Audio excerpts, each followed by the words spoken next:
Bueno, es un gusto compartir el espacio y con tantos y tantas amigas. Así que bueno, mi tema es lo histórico, lo teórico, lo metodológico en clave descolonial, como decía Cecilia recién. Es bastante largo y complejo, tenemos 15 minutos nada más, pero yo arrancaría básicamente con la idea de qué significa pensar situado, qué pensamos cuando decimos necesitamos un pensamiento situado. Y básicamente esto se imbrica con lo histórico, con lo teórico, con lo metodológico, si entendemos el pensamiento situado como un pensamiento que surge en la periferia, que surge en los márgenes, que surge de la voz de los expoliados, de los explotados, eh, como respuesta, como resistencia de aquello que nos impide a pensar.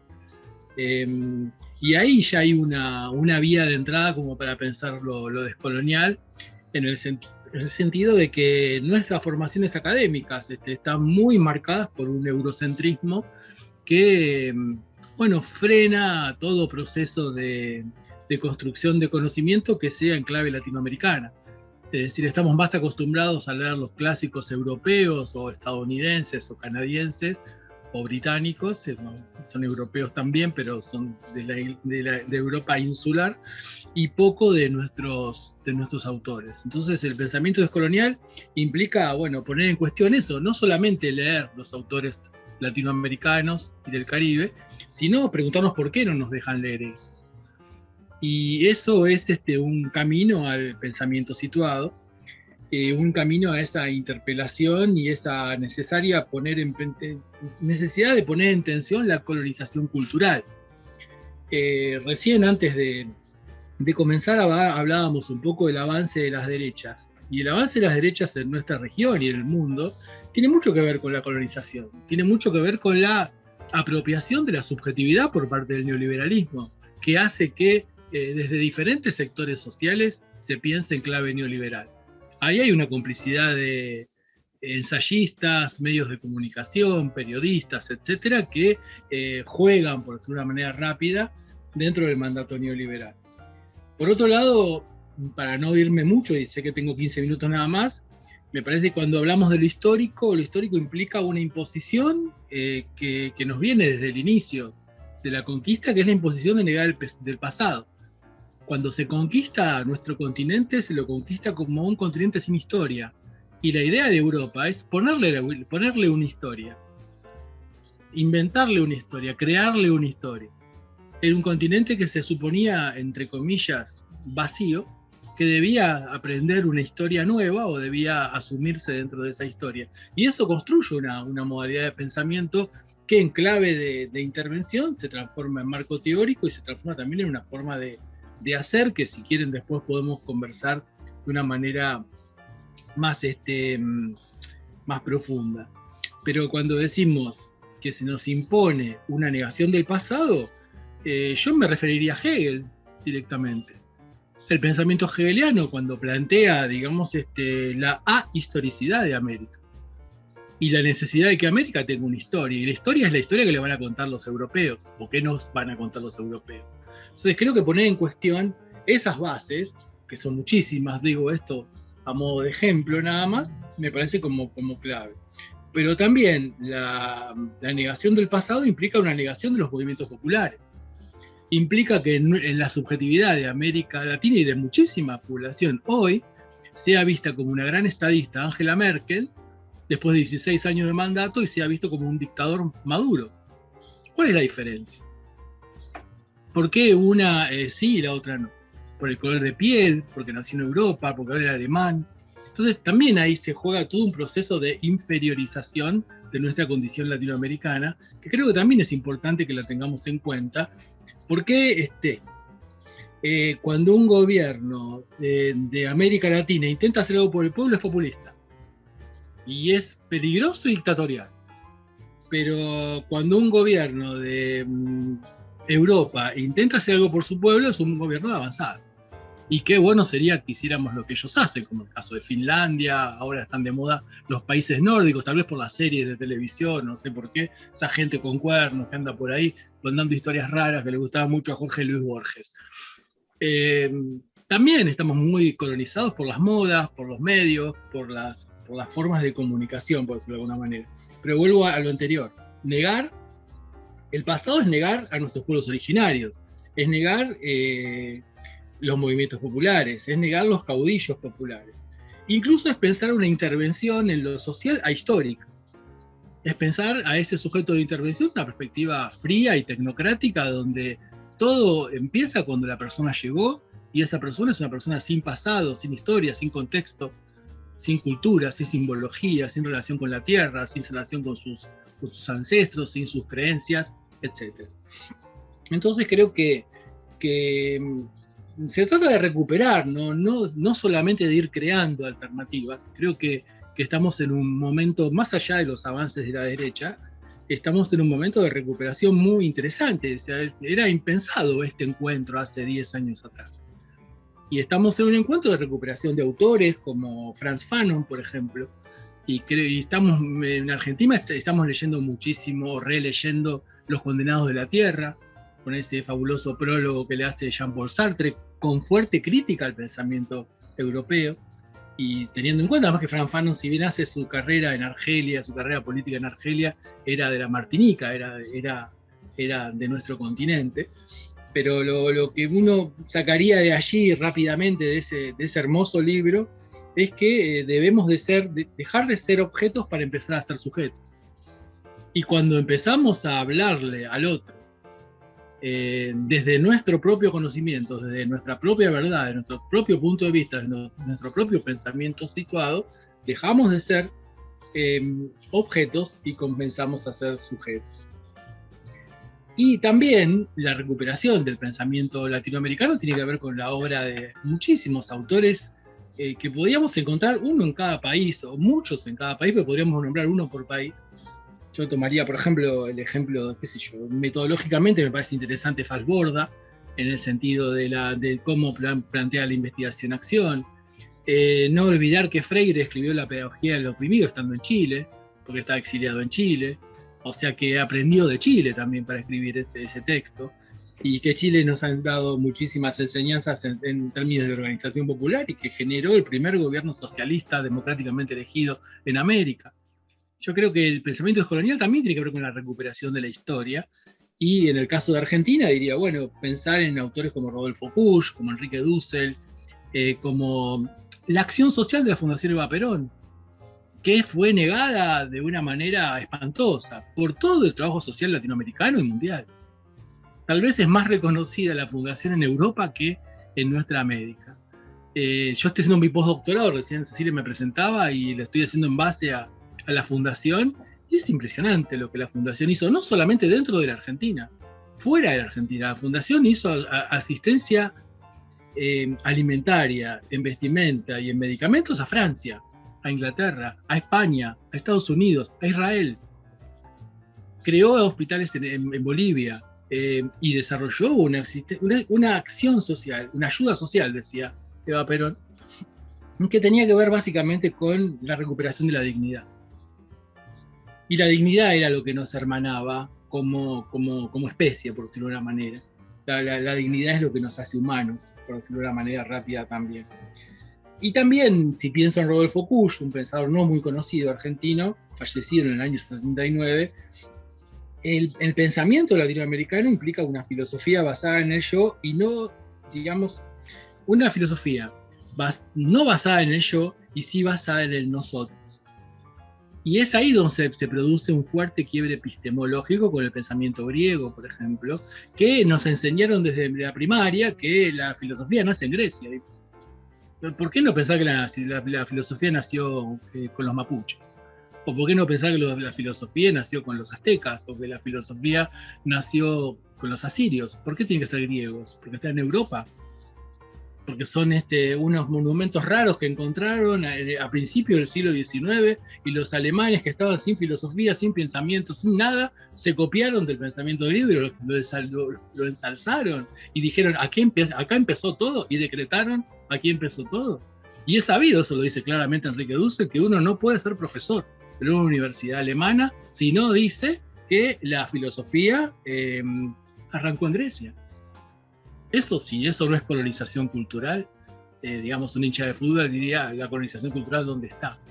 Entonces, creo que también debemos como repensar ese tipo de cuestiones y, por supuesto, esta filosofía basada en el nosotros y nos hace visibilizar el patriarcado, nos hace visibilizar también eh, los diferentes patrones de dominación, pero también nos hace ver cómo nuestros pueblos, como nosotros mismos, porque nosotros formamos parte del pueblo, hacemos un ejercicio que Kuhn llamaba de fagotización. ¿Sí? Fagotizar, es decir, tomar lo que nos imponen y resignificarlo. Y es un poco lo que estamos haciendo en este momento. Nos imponen un pensamiento que tiene que ver con el eurocentrismo, pero siempre hubo en América Latina pensadores, autores, intelectuales, personas que resignificaron esa imposición.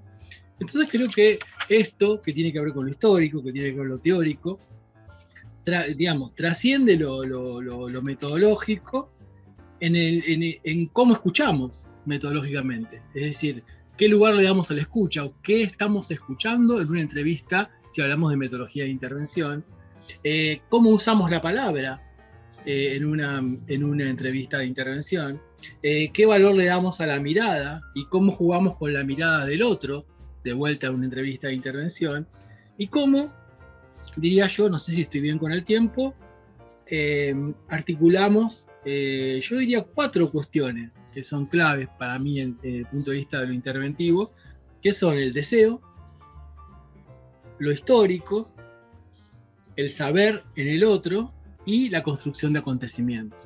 Esos 4 elementos creo que son como claves como para pensar la intervención en lo social hoy.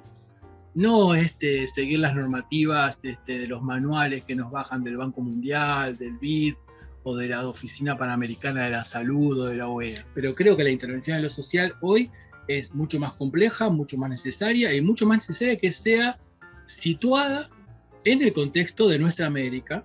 Y creo que esa idea de situada en el contexto de nuestra América es un gran aporte.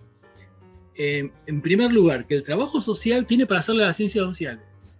Y también es un gran aporte que tenemos los que habitamos nuestra América, como decía José Martí, hacia el resto del mundo. Hoy el mundo necesita un buen vivir, no necesita desarrollo. Y creo que tal vez nuestro deber sea enseñarle al mundo la importancia del buen vivir por encima de los indicadores de desarrollo que sigue manejando de una manera diría yo, obcecada las Naciones Unidas.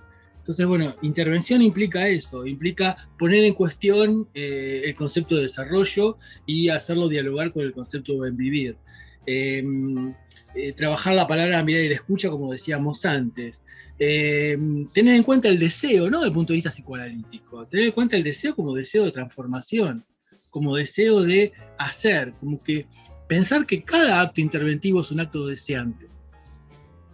Si nos pensamos trabajando es así, porque siempre hay un deseo en el otro y un deseo en uno o en el grupo en el cual está trabajando en función de cómo vamos o cómo queremos o cómo nos gustaría que esta situación se transforme. Y la historia creo que se desprende un poco lo que dije al principio, es decir, no podemos trabajar con un sujeto de intervención no situado históricamente, entendiendo que cada uno de aquellos con los cuales trabajamos son construcciones históricas, no desde el nacimiento, son construcciones históricas desde el punto de vista desde digamos, de la diversidad intercultural, de la diversidad de diálogo entre culturas. Somos eso, somos 500 años de historia quienes nacimos acá. Entonces, eso forma parte de nuestra subjetividad y forma parte, digamos, de lo que nos acontece, lo que nos pasa. Y también forma parte de cómo comprendemos y explicamos los problemas sociales. De ahí que cuando pensamos en lo histórico, lo pensamos de una manera bastante densa y no nos dan 15 minutos como para explicarlo. Si quieren, después lo conversamos. La sabiduría del otro creo que tiene que ver con esta idea de que el saber está en la otredad Y tenemos que aprender a buscar, a encontrarnos con ese conocimiento, a encontrarnos con ese saber y reconocer que la propia intervención construye conocimiento. No solamente las investigaciones clásicas construyen conocimiento. Cuando trabajamos construimos conocimiento. Pero es una construcción de conocimiento con el otro, con los otros, con el territorio, con la circunstancia del territorio, con la historia, con lo sagrado, con aquello que construye toda la situación de intervención. Y a partir de esa conjunción, diría yo rápidamente, bueno, la intervención es producción de acontecimientos, es decir, cuando de repente encuentro algo que no veía, cuando de repente visibilizo algo que antes no visibilizaba, cuando de repente visibilizo cómo estoy colonizado mentalmente a partir de que encuentro un autor que me dice, pero no era de esta manera, podía ser de otra. Por otro lado, también creo que, para decirlo ya a modo más general, la intervención implica la capacidad de reescribir la circunstancia que nos convoca a hacer desde una perspectiva situada, de una perspectiva propia y de una perspectiva fundamentalmente territorial. Después, bueno, se podría hablar, digamos, más técnicamente de temas como, bueno, cómo trabajamos la desestigmatización, por ejemplo, que es un tema que no es menor, no es un tema que lo tomo solamente como ejemplo. ¿Por qué digo esto? Y lo digo rápido. Porque nosotros, los americanos, nacimos inferiorizados. Es decir, desde que nacemos escuchamos que otros hacen las cosas mejor que nosotros. Que los alemanes son mejores porque son más ordenados, que son más trabajadores, y esta pieza mejor que la construyan en Dinamarca, porque si la construyen en Argentina no va a salir bien hecha. Ahora, eso se inscribe en nuestra subjetividad.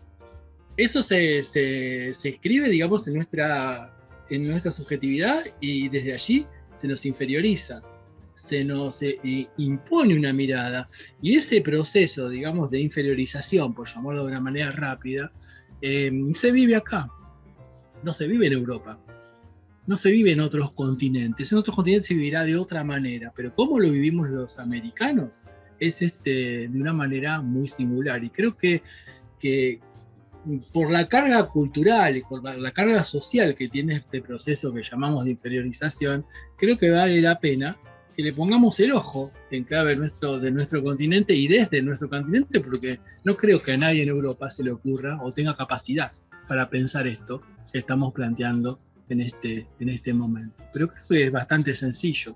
Desde la niñez, que se nos dice, ustedes están muy lejos, sobre todo los que estamos en el sur. Ustedes están muy lejos. ¿Muy lejos de qué? ¿Lejos de qué luces? ¿De qué cosa estamos lejos? ¿Dónde está el norte y dónde está el sur en el mapa? ¿Qué es cerca y qué es lejos? Y más en un mundo con la velocidad que tiene podríamos decir también. Pero desde allí se va construyendo una geografía, y con esto digo, es anecdótico y terminaría, pero vale la pena para tener en cuenta, donde cuando vemos el planiferio, estamos usando un planiferio que es de 1569, en la era de Google Maps, en la era de Internet, en la era satelital. Y ese planiferio de 1569 nos hace ver, por ejemplo, que Dinamarca sería que Groenlandia, ¿no? Como parte de Dinamarca, sería como un país tremendamente enorme. Yo los invito y las invito a que miren en cualquier buscador los kilómetros cuadrados que tiene Dinamarca, y van a descubrir que es más chica Groenlandia, esa gran isla que se ve en el mapa, que es más chica que el Congo. Entonces, nos inferiorizan desde que empezamos a aprender los mapas en nuestras escuelas primarias, cuando nos ponen abajo o arriba, o cuando ponen lo grande y lo pequeño. Y si miran bien, el centro del mapa es Alemania. Es raro, ¿no? El centro del mapa es Alemania. Y diría yo, por último, y no sé, por ahí es una vía de entrada como para pensarla, Europa entra prácticamente en Argentina y Chile. Pero cuando la vemos en el mapa, no. Ni hablar de México. cuántas Españas entran en México, cuántos países entran en Brasil. Ahora, cuando lo vemos en el mapa no tenemos esa sensación. Entonces, a eso me refiero cuando digo, se va construyendo una subjetividad que nos pone en un lugar de inferioridad, porque eso implica que hay un pensamiento superior, que hay una lógica superior, que hay una forma de hacer superior y que, bueno, vayamos a aprender, vayamos a hacer nuestras formaciones afuera, vayamos a estudiar toda la vida el pensamiento de Kant, o vayamos a estudiar toda la vida, qué sé yo, el origen de la propiedad, la familia y el Estado de Engels. Cuando pasa el tiempo, la antropología dice, pero ese libro no sirve para nada. Pero bueno, serían temas como para seguir discutiendo. Así que agradezco la invitación, agradezco la posibilidad de compartir, pero creo que debemos, lo digo como última cosa que voy a plantear, no quiero quitar el tiempo a mis compañeras y compañeros, recuperemos la rebeldía, porque la rebeldía nos las está robando la derecha. Entonces, seamos concretos, seamos claros y tenemos mucho, mucho, mucho para decir desde este pensamiento descolonial que nos nutre todo el tiempo y cuanto más investigamos, cuanto más estudiamos, más cosas encontramos. Así que bueno, muchísimas gracias y bueno, estaré atento a las próximas exposiciones.